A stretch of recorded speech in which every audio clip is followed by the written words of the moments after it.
Pre మార్కెట్కి సంబంధించిన ప్రధాన అంశాలు చర్చించుకుందాం. ముందుగా మిత్రులందరికీ స్వాగతం.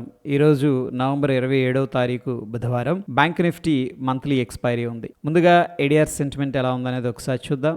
Doctor Reddy's labs, ICICI bank, HDFC bank నెగిటివ్లో క్లోజ్ అవగా, ఐటీకి సంబంధించిన విప్రో, ఇన్ఫోసిస్ అనేది బుల్లిష్గా క్లోజ్ అయింది. రీసెంట్గా మనం అబ్జర్వ్ చేస్తూ వస్తుంటే ఇన్ఫోసిస్ కానీ విప్రో కానీ స్ట్రాంగ్ బుల్లిష్లో క్లోజ్ అవుతున్నాయి. ఎందుకంటే ఐటీ సెక్టరు అక్కడ యుఎస్లో డాలరు ఇండెక్స్ అనేది స్ట్రాంగ్ అవుతూ ఉంది. సో ఐటీ కంపెనీలు అండ్ ఫార్మా కంపెనీలకి జనరల్గా ఏంటంటే కొంత బెనిఫిట్ ఉండే అవకాశం ఉంది. ఇక ఇండియన్ ఇండిసెస్ ఎలా పర్ఫామ్ చేసినాయి అనేది మనం తీసుకున్నట్లయితే Nifty auto, pharma, energy, infrastructure, commodities, Nifty 50, bank and financial services అన్నీ కూడా నెగిటివ్లో క్లోజ్ అవగా ఐటీ చాలా స్ట్రాంగ్గా బౌన్స్ అయిందని చెప్పేసి చెప్పుకోవచ్చు. Of course FMCG, media, metal, PSU బ్యాంక్స్లో కూడా కొంత రికవరీ అయితే కనిపించింది. ఓవరాల్గా ఇండిసెస్ అనేది మనం తీసుకున్నట్లయితే 50% ఇండిసెస్ ఏమో కిందకి వెళ్తూ ఉన్నాయి, 50% ఏమో పైకి వెళ్తూ ఉన్నాయి. ఒక బ్యాలెన్స్డ్ స్టేట్లో ఉన్నాయని చెప్పేసి చెప్పుకోవచ్చు. ఇక గ్లోబల్గా మార్కెట్స్ ఎలా ఉన్నాయి అనేది మనం తీసుకున్నట్లయితే రష్యా టాప్ లూజర్గా ఉంది. And South Korea, Hong Kong, Asia market, Japan నెగిటివ్లో ఉన్నాయి. London, Germany and of course ఏంటంటే యుఎస్ 500 అయితే ప్రస్తుతం ఫ్లాట్గా ట్రేడ్ అవుతుంది. And Dow Jones industrial average future మనం తీసుకున్నట్టయితే ప్రస్తుతానికి గ్రీన్లో ఉంది. So Europe, France and China అక్కడ నుంచి అవన్నీ కూడా కొద్దిగా గ్రీన్లో కనిపిస్తూ ఉన్నాయి. సో యుఎస్ మార్కెట్స్లో కొద్దిగా వొలటైలిటీ అనేది పెరిగినట్టు ఇక్కడ S&P 500 విక్స్ అనేది చూపిస్తూ ఉంది. ఫ్రెండ్స్, ప్రస్తుతానికి మనకు అంత స్ట్రాంగ్ బుల్లిష్ సెంటిమెంట్ అయితే ఏం కనిపించట్లేదు గ్లోబల్గా. ఇక US 30 స్టాక్స్ ఏ విధంగా క్లోజ్ అయినాయి అనేది ఒకసారి చూద్దాం. ఇక్కడ AMGN అండ్ ఇంటెల్, డౌ వచ్చేసరికి మనకి నెగిటివ్లో క్లోజ్ అవగా, Amazon, Microsoft, 3M, Walmart, Cisco. So టోటల్గా ఏంటంటే ఇక్కడ టెక్ కంపెనీస్ అనేది చాలా స్ట్రాంగ్గా ర్యాలీ అవుతూ ఉన్నట్టు బ్రాడర్ పిక్చర్లో మనకి కనిపిస్తుంది. ఇక గ్లోబల్గా ఎకనామిక్ క్యాలెండర్ అనేది మనం తీసుకున్నట్లయితే యూఎస్కు సంబంధించిన కన్స్యూమర్ కాన్ఫిడెన్స్ డేటా అనేది రిలీజ్ అయింది. సో ఇదైతే నెగిటివ్ నంబర్ రావడం జరిగింది. ప్రీవియస్గా 109.6 ఉండేది, కొద్దిగా పెరుగుతుందని చెప్పేసి ఎక్స్పెక్ట్ చేశారు. పెరిగిద్ది అని ఎక్స్పెక్ట్ చేసిన దానికంటే కొద్దిగా తక్కువగా ఈ నెంబర్ అనేది రావడం నెగిటివ్ అని చెప్పేసి చెప్పుకోవచ్చు. ఎనీహౌ పెద్ద డిఫరెన్స్ అయితే కనిపించట్లేదు ఇక్కడ, బట్ స్టిల్ ప్రీవియస్ దాంతో పోలిస్తే పెరిగిందని చెప్పేసి చెప్పుకోవచ్చు కన్స్యూమర్ కాన్ఫిడెన్స్ డేటా. ఇక న్యూ హోమ్ సేల్స్ ఏ విధంగా ఉన్నాయి యూఎస్లో అనేది చూసుకున్నట్లయితే ప్రీవియస్గా 738K ఉండేది, తగ్గుతాయని ఎక్స్పెక్ట్ చేశారు. 725K అలా ఉంటుందని చెప్పేసి, బట్ ఆ నెంబర్ కంటే కూడా చాలా తక్కువ నెంబర్ అనేది రావడం అనేది జరిగింది. సో హోమ్ సేల్స్ అనేవి తగ్గినాయి అని చెప్పేసి అర్థం చేసుకోవచ్చు. అది నెగిటివ్ అన్నమాట. ఇక మనకి FOMC మీటింగ్స్ ఉన్నాయి అండ్ ఫెడ్ మాట్లాడుతుంది. దాని తర్వాత ఈరోజు మనకి చాలా డేటా అనేది రావడం జరుగుతుంది. అయితే ఈరోజు 7కి సాయంత్రం ఈ డేటా అనేది రిలీజ్ అవుతుంది. 8 o'clockకి కొంత డేటా అనేది రిలీజ్ అవుతుంది. 9 o'clockకి క్రూడ్ ఆయిల్ ఇన్వెంటరీస్ ఈ డేటా అనేది రిలీజ్ అవుతుంది. సో ఇది వెరీ ఇంపార్టెంట్ డేటా అని చెప్పేసి చెప్పుకోవచ్చు. అయితే ఫ్రెండ్స్, యుఎస్ స్టాక్స్ అయితే ఓవరాల్గా డౌ జోన్స్ ఇండస్ట్రియల్ యావరేజ్ కానీ యుఎస్ స్టాక్స్ కొద్దిగా బుల్లిష్గా ఉన్నాయి. ముఖ్యంగా ఐటీ స్టాక్స్ స్ట్రాంగ్గా పైకి వెళ్తూ ఉన్నాయి. అఫ్కోర్స్ ఏంటంటే ట్రంప్ గారు ఈ యొక్క టారిఫ్ రేట్ అనేది పెంచాలని చెప్పేసి ప్లాన్ చేస్తూ ఉన్నారు. చైనా, కెనడా, మెక్సికో నిన్న కూడా చెప్పుకున్నాం. But still despite all these things ఏంటంటే కొంత బుల్లిష్ సెంటిమెంట్ అయితే యూఎస్లో కనిపిస్తూ ఉంది. ఇక ఓవరాల్గా ఇండియాకి సంబంధించిన ఎకనామిక్ క్యాలెండర్ అనేది మనం తీసుకున్నట్టయితే ఈరోజు సాయంత్రం 5 గంటలకి మనీ సప్లై ఇరాన్ ఇయర్ బేసిస్లో ఏ విధంగా ఉంది అనేది రావడం అనేది జరుగుతుంది. ఇది అంత ఇంపార్టెంట్ అయితే కాదు. ఇక ఫ్యూచర్ అండ్ ఆప్షన్స్లో ఎటువంటి స్టాక్స్ కూడా రిజల్ట్ అయితే అనౌన్స్ చేయట్లేదు ఫ్రెండ్స్. అండ్ బ్యాన్ లిస్ట్లో కూడా ఫ్యూచర్ అండ్ ఆప్షన్స్లో ఏ స్టాక్ కూడా లేవు, ఎందుకంటే రేపే మనకి నిఫ్టీ ఎక్స్పైరీ ఉంది. సో సెటిల్మెంట్ డేట్ కాబట్టి ఈ మంత్కి ఎక్స్పైర్ అవుతుంది. సో కొత్త కాంట్రాక్ట్స్ అనేది అందరూ కూడా ప్లాన్ చేస్తూ ఉన్నారు. అందుకని ఆ వైడర్ పొజిషన్ లిమిట్ అయితే క్రాస్ అవ్వలేదు. ఇంకా సింపుల్గా ఏంటంటే మనకి ఎటువంటి స్టాక్ కూడా బ్యాన్ లిస్ట్లో లేదని చెప్పేసి చెప్పుకోవచ్చు. నిఫ్టీ హీట్ మ్యాప్ అనేది మనం తీసుకున్నట్టయితే శ్రీరామ్ ఫైనాన్స్ స్ట్రాంగ్ బుల్లిష్లో క్లోజ్ అయింది. ఆఫ్ కోర్స్ హిందాల్కో కానీ ఇండస్ఇండ్ బ్యాంక్, బ్రిటానియా కొద్దిగా బౌన్స్ అనేది కనిపించింది. ఇక Adani enterprises, Adani ports, M&M, Sun Pharma, UltraTech cement, Bajaj auto ఇవైతే సెల్లింగ్లో కనిపిస్తూ ఉన్నాయి. స్టిల్ ఏంటంటే ఈ అదానీ గ్రూప్కి సంబంధించిన స్టాక్స్లో కొంత ప్రెషర్ అయితే కనిపిస్తూ ఉంది. ఫ్రెండ్స్, ఆ సిగ్నిఫికెంట్ లాంగ్ బిల్డప్ కొన్ని స్టాక్స్లో జరుగుతూ ఉంది. వాటిలో చూస్తే ఐడియా, PEL, బయోకాన్, మనప్పురం, కాల్పాల్లో కనిపిస్తూ ఉంది. సిగ్నిఫికెంట్ షార్ట్ కవరింగ్ వచ్చేసరికి ఆర్తి ఇండస్ట్రీస్, గ్రాన్యూల్స్, GNFCలో కనిపిస్తుంది.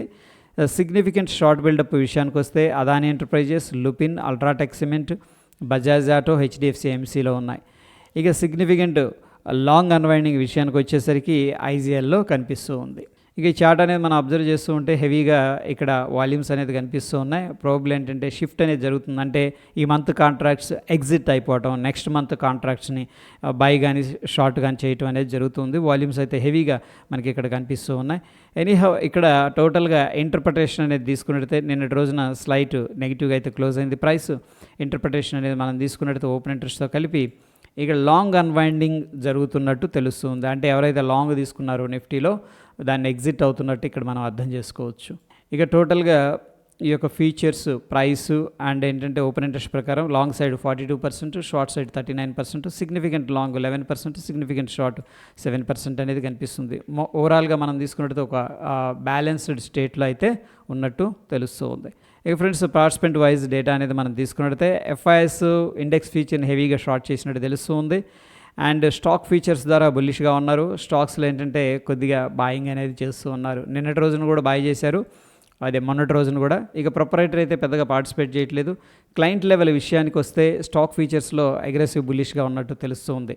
అండ్ డిఐఎస్ విషయానికి వస్తే వీళ్ళు స్టాక్ ఫీచర్స్ని షార్ట్ చేస్తున్నారు, స్టాక్స్ని కూడా ఏంటంటే షార్ట్ చేస్తున్నట్టు తెలుస్తూ ఉంది. సో ఓవరాల్గా ఎఫ్ఐఎస్ అయితే 1158 కోట్లు క్యాష్ మార్కెట్లో బై చేసినట్టు తెలుస్తూ ఉంది.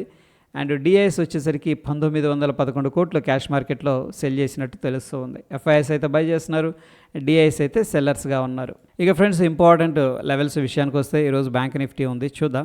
ఓకే, ఇక్కడ చూడండి ప్రస్తుతానికి మనకి ఇంపార్టెంట్ రెసిస్టెన్స్ లెవెల్ 24,337, దాని తర్వాత 24,452 రెసిస్టెన్స్ లెవెల్గా మనం కన్సిడర్ చేసుకోవచ్చు. సపోర్ట్ విషయానికి వచ్చేసరికి 24,121, దాని తర్వాత 24,020 అని చెప్పేసి చెప్పుకోవచ్చు. ఇక బ్యాంక్ నిఫ్టీ విషయానికి వస్తే ప్రస్తుతానికి మనకి ఇమీడియట్ రెసిస్టెన్స్ 52,434, దాని తర్వాత 52,661 రెసిస్టెన్స్ లెవెల్స్ కాగా 52,100 అప్రాక్సిమేట్గా, దాని తర్వాత 51,877 అనేది ఇమీడియట్గా ఉన్న సపోర్ట్ లెవెల్స్ అని చెప్పేసి చెప్పుకోవచ్చు. అయితే ఫ్రెండ్స్ ఇండియా విక్స్ అయితే మనకి డైలీ టైం ఫ్రేమ్లో చూస్తే ఫ్లాట్గా ఉందని చెప్పేసి చెప్పుకోవచ్చు. 0.02% మాత్రమే రైజ్ అయింది. సో ఓ రకంగా ఇండియన్ మార్కెట్ స్టేబుల్ అని చెప్పేసి చెప్పుకోవచ్చు. ఇక డౌ జోన్స్ ఇండస్ట్రియల్ యావరేజ్ ఒక హై ఫార్మేషన్లో ఏంటంటే దూసుకొని వెళ్ళిపోతూ ఉంది. సో ప్రీవియస్గా రిట్రేస్మెంట్ జరిగింది, దాని తర్వాత మళ్ళీ ఎక్స్టెండ్ అయింది ర్యాలీ. డాలర్ ఇండెక్స్ అయితే కొద్దిగా కూల్ ఆఫ్ అయిందని చెప్పేసి చెప్పుకోవచ్చు. సో ఇక నిఫ్టీ 50 విషయానికి వస్తే ప్రీవియస్గా ఈ లెవెల్ అనేది వెరీ ఇంపార్టెంట్ లెవెల్ అని చెప్పేసి చెప్పుకున్నాం, 24,500 బేస్డ్ ఆన్ ద స్ట్రక్చర్. ప్రస్తుతం మనం చూస్తున్న సమయానికి 24,200 దగ్గర అయితే అప్రాక్సిమేట్గా క్లోజ్ అయింది. ఫ్రెండ్స్ మనకి 24,000 అనేది వెరీ ఇంపార్టెంట్ లెవెల్. ఒకవేళ ఆ లెవెల్ బ్రేక్అవుట్ అయిందంటే 23,950 రఫ్గా, ఎందుకంటే గ్యాప్ ఫిల్ చేసే అవకాశం ఉంది వర్స్ట్ కేస్ సిచ్యువేషన్లో. ఇక్కడ గ్యాప్ ఫిల్ అయిన తర్వాత ఇక్కడ నుంచి సపోర్ట్ అయితే తీసుకోవాల్సి ఉంటుంది అనమాట జనరల్గా. ఇక బ్యాంక్ నిఫ్టీలో మనకి 52,500 ఇంపార్టెంట్ రెసిస్టెన్స్ అనుకున్నాం కదా. ప్రస్తుతానికి మనకి 52,000 దగ్గర నుంచి స్ట్రాంగ్ బౌన్స్ అయితే జరిగింది. ఆ లెవెల్ అనేది మనం వాచ్ చేయొచ్చు. సో ప్రస్తుతానికి ఒక ఫ్లాట్ ఓపెనింగ్ అనేది జరిగే అవకాశం ఉంది. కొద్దిగా గ్యాప్ అప్ అయింది. గిఫ్ట్ నిఫ్టీ అనేది ఫ్యూచర్స్ మనం చూసుకున్నట్టయితే 24,228 దగ్గర ఇది ట్రేడ్ అవుతుంది. ప్రస్తుతం ఒక 10 పాయింట్లు అయితే గ్రీన్లో కనిపిస్తుంది. మన ఫ్యూచర్ వచ్చేసరికి 24,217 దగ్గర క్లోజ్ అయింది. స్టిల్ ఫ్రెండ్స్ మనకు 10 పాయింట్లు అయితే పాజిటివ్గా కనిపిస్తుంది. మనం ఒక ఫ్లాట్ ఓపెనింగ్ అనేది ఎక్స్పెక్ట్ చేసుకోవచ్చు, లేదా ఒక 10 పాయింట్స్ నుంచి 20 పాయింట్స్ గ్యాప్ అప్ అయితే ఎక్స్పెక్ట్ చేయొచ్చు based on the GIFT Nifty. ఇక కొన్ని స్టాక్స్ అయితే మనకి రెడార్లో ఉన్నాయి. ఆ stocks NTPC, green energy, I think ఈరోజు లిస్ట్ అవుతుంది. Siemens, Zee entertainment, Kotak bank, జాగల్, విప్రో, డాబరో ఇవన్నీ కూడాను. అయితే సీమన్స్ అనేది మంచి రిజల్ట్స్ అయితే అనౌన్స్ చేసింది. ప్రాఫిట్స్ 45% ఇంక్రీజ్ అయింది. ప్రీవియస్గా చూసుకున్నట్టయితే 571 crore ఉండేది, 830 crores ప్రాఫిట్ అనేది ఇచ్చింది. అండ్ రెవెన్యూ కూడా ఇంక్రీజ్ అయింది. ఎబిటా మార్జిన్ అనేది జంప్ అయిపోయింది, బాగుంది. ఇకైతే ఫ్రెండ్స్ విప్రోకి సంబంధించిన వీళ్ళు ఏంటంటే ఇది మారెల్లి అనే వాళ్ళతో ఏంటంటే వర్క్ చేస్తున్నారు. ఇది ఆటోమేటివ్ సొల్యూషన్స్లో వీళ్ళ యొక్క సర్వీస్ అనేది అనదర్ 1 yearకి ఎక్స్టెండ్ చేయడం అనేది జరిగింది. అయితే ఫ్రెండ్స్ ఈ కంపెనీకి సంబంధించిన ఇన్ఫర్మేషన్ లింక్ ఏదైతే ఉందో ఇది నేను టెలిగ్రామ్లో షేర్ చేస్తాను. టెక్నికల్గా టోటల్గా సమరీ ఎలా ఉందనేది మనం తీసుకున్నట్టయితే నిఫ్టీ బ్యాంక్ అనేది స్ట్రాంగ్ బై అనేది సజెస్ట్ చేస్తుంది డైలీ టైం ఫ్రేమ్లో. ఆఫ్కోర్స్ లోవర్ టైం ఫ్రేమ్స్లో కూడా బుల్లిష్గా కనిపిస్తూ ఉంది. అండ్ నిఫ్టీ 50 విషయానికి వస్తే మనకి బై అనేది సజెస్ట్ చేస్తుంది హయ్యర్ టైం ఫ్రేమ్లో, లైక్ డైలీ టైం ఫ్రేమ్లో. లోవర్ టైం ఫ్రేమ్స్లో అయితే ప్రస్తుతానికి మనకు ఒక న్యూట్రల్ అనేది సజెస్ట్ చేస్తూ ఉంది. సో ఓవరాల్గా మనకు ఒక ఫ్లాట్ ఓపెనింగ్ అనేది ఎక్స్పెక్ట్ చేస్తూ ఉన్నాం. ఈరోజు బ్యాంక్ నిఫ్టీ ఎక్స్పైరీ ఉంది, మంత్లీ ఎక్స్పైరీ. సో వొలటాలిటీ అనేది ఏదో ఒక టైంలో పెరిగే అవకాశం అయితే కనిపిస్తూ ఉంది ఫ్రెండ్స్. ప్రస్తుతం మనకి ఇంపార్టెంట్ లెవెల్స్ ఏవైతే ఉన్నాయో ఆ ఇంపార్టెంట్ లెవెల్స్ని మనం క్లియర్గా వాచ్ చేస్తూ ఉందాం. సో ఎటువంటి సపోర్ట్ లెవెల్ దగ్గరకు వచ్చి ప్రైస్ యాక్షన్ ప్రకారం బౌన్స్ అవుతుందంటే మనం లాంగ్ ప్లాన్ చేసుకోవచ్చు. ఇంపార్టెంట్ రెసిస్టెన్స్ లెవెల్స్ దగ్గర ఎటువంటి రిజెక్షన్ జరిగినా మనం ఏంటంటే షార్ట్ సైడ్ అయితే ప్లాన్ చేసుకోవచ్చు. So that is all about ఈ యొక్క ప్రీ మార్కెట్ రిపోర్ట్ గురించి ఫ్రెండ్స్. మరొక ఇంట్రెస్టింగ్ ఎపిసోడ్లో మళ్ళీ కలుసుకుందాం. Stay tune. ధన్యవాదాలు.